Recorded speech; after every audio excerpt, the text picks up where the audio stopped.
Hello everyone, Starltros here, coming back with another JP update review. So this week we only have one unit to cover and two events, so not very much to cover. So it's gonna be a pretty quick video. So our unit this week is COG Revenge of the Lost Nation. So COG for Knights of Grandshield. Just a little sprite remake. I don't have it here. Unfortunately, I didn't really think of getting the sprite beforehand, but the sprite is basically just yet the very same sprite we already had in a third different pose. So let's get into it with his kit and stuff. First, his TMR is close with 117 attack, and that's where he gets his flat attack from. So you're gonna want to have that always on him. Unfortunately, it is a little unfortunate, especially when range just gave us something with 170 attack. But it's not bad and gives some killers as well with aquatic and humans. So aquatics is very rare, so it's pretty nice to have there. Maybe you're gonna want to have multiple copies of it just because of that. It's up to you. And then his STMR in classic Cloud fashion, we're gonna get the chain cap modifier there, 100%, and a little bit of elemental resist for lightning, wind, light, and dark for 30%. Not really that great of an STMR, I would say personally, especially if, like everyone, Cloud has been raining on you, so you have a lot of Cloud's STMRs. But it's there if you don't have Cloud and you need some more chain cap. It's better than, say, Lightning's STMR from a long time ago. So it's just a tiny little bit better. In terms of categories, our little friend COG, because they decided to abbreviate it to COG this time, by the way. So our friend COG is light, as expected, lightning, water, and wind as well. He's also attacker and breaker, so he's going to have a little bit of breaks. We're going to see his kit a little later. He's got anniversary, crystals, guardians, elite soldiers, sword masters, and as if we didn't need any more tags, here's a new one that he just created called Transcendent. I didn't really look who was covered by this to kind of figure out what they meant with this new category. But here's a new category, and he's not the spoiler alert. He's not the leader for it, so I guess it's not going to be relevant just yet. So maybe we're going to get missions to get rewards using this tag, just like the sword masters started popping up here and there. So just another category to use when we don't really feel like getting our best teams to do the content. In terms of vision card, nothing really worth mentioning. It's the usual. His EX ability when you get him to EX3 is a 50% overkiller for demons. Demons is a very popular killer type, so it's very nice to have. I'm very happy we're getting this. So if you're getting that unit, by all means, get it to EX3 as fast as you can to go and get this. You're going to use it, I am pretty sure, pretty fast. In terms of equipment, sadly, he is a little bit limited when it comes to equipment. He only has great swords and katanas. That is a little sad, I will say. But if he's your best DPS unit, he's going to be taking the Dark Vision's great sword, so he can equip it. That's nice. Otherwise, just slap onto him the best thing you have. He also has a special accessory that you're going to be able to go and farm with an event. So it's an accessory with 89 attack and also one stack of guts, which is pretty nice, and a flat 500 attack on it. So it's always going to be equipped to him. Very, very good. And if you don't have too many like 80 and too many 92, 91, 90 what attack accessories, that's going to be pretty much on your highest things that you're going to have. And I mean, the just having the stack not locked to any type of unit, very good as well. So it's very good to put on any unit, so it can survive a little bit easier some, say, harsher turns. In terms of his abilities, sadly, he's getting only the 500% LB buff at EX1. At EX2, though, he is getting, I think, more things we were expecting. So here, the 200% amplify for water and light. I don't really like the fact that they they left out wind and lightning, both being his elements. I don't know why they just went for well, I mean, I kind of understand why they went only for water and light, since those are the biggest meta elements right now. But it just means that this unit won't be usable once the meta moves away from these elements. So that's kind of sad, unfortunately. But he's got a 200% amplify, so I guess I shouldn't complain too much. And then at EX2, he also gets a 250% imperil for light. So now light is the highest imperil you can do with his imperil and a 50% imperil field for 300%. So that is very, very high, very strong. So getting him for a light team is obviously a good idea. If you have, say, Noctis and then Rain to fit together with it, they are going to pack quite a punch. We're going to look at his LB modifier a little later, but that is very, very good. Then if we look, the rest, he does have a provoke ability, which is more there for flavor than anything, because you probably don't want your DPS to be provoking. But he likes to be the center of attention, so there you go. Then everything else is pretty much the same as usual. Now he does have a 89% defense and spirit break.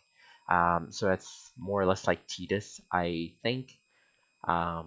So it's nice, but it's not Terra and Lucio level with the 90%. It's serviceable, but not the best. Um, Also on a cooldown, he has 180, so this is not locked to EX2.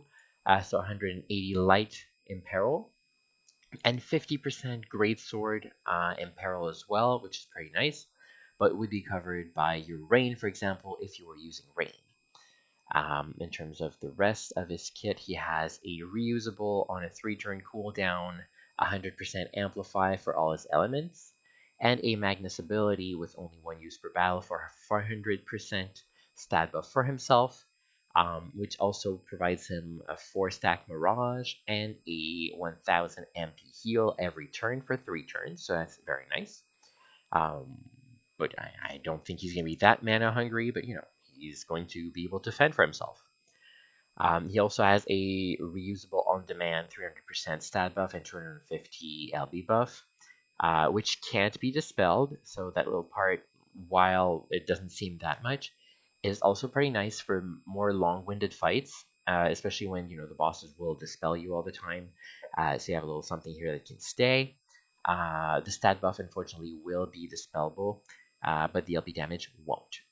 We've had units with that very same buff on cooldown before, so that's very nice to have, but that's not meta changing by any means. He does have some water and light resist to take those, I guess, bar water guy unit or bar light guy unit or Esper's place. And then on a 5-turn cooldown, he will have also a Omni Killer for 200% for himself. It's on a 5-turn cooldown, but a 3-turn duration, unfortunately, so it is not full uptime, but still very, very potent. And also, if you're bringing one of those 250 killers on your team, then he can let somebody else have the fun, and he's gonna have the 200% for himself. So pretty good up there. In terms of the passive, nothing really worth mentioning there. It's all the classic. For his leader skill, he has a leader skill for elite soldiers and light. So if someone is both light and elite soldier, it's going to be 1500 attack and magic. If the unit is only elite soldiers, then it's going to be 1250. So it's a very good leader skill once again, but not as all-encompassing as Rain, for example. But Rain's second part was only 1200 instead of 1250. So it's slightly higher if you have only elite soldiers on the team, for example, or elite soldiers in light and they're not all light. It's still a very good leader skill, no matter what. Especially since elite soldiers are, quite. It's quite a good category. There's a lot of units in there, a lot of good meta units in there. Um, in terms of limit burst, he is a super limit burst unit. Unfortunately, those infamous SLBs are still part of the game. May you like them or not, they're still here. In terms of damage, he compares to rain. So like the modifier compares to rain. So it's a 1280. So with all the buffs, it brings it up to 1500, same as rain. Unfortunately, his isn't chaining, so it's one of those awkward 5 hits. But in terms of what it does otherwise, though, it is AoE. It is also giving the 180 light in peril and a 88% break for defense and spirit both just before the hit. So it's very useful, especially if, say, you're not bringing a specific breaker for the content. If you're doing a one-turn KO, for example, that's very useful. And it also amplifies his lightning, water, wind, and light damage on top of it. So kind of negates the utility of his cooldown that he has in his kit. But hey, for some reason it's there when he decides to use something else, I guess. So overall, you know, good unit, but is it a must pull unit? In my opinion, no. Once again, I think I say that all the time. I'm trying to save you guys lapis, and then I hypocritically just go and spend everything I own to try and get those units. But yeah, I don't think he is really like that worth going for. Obviously, that 250 light and peril is very, very good, very big. But I don't think it is something that's going to throw the whole meta in a loop. um, it's just it's a side grade as we call them, so it's just a little side grade here.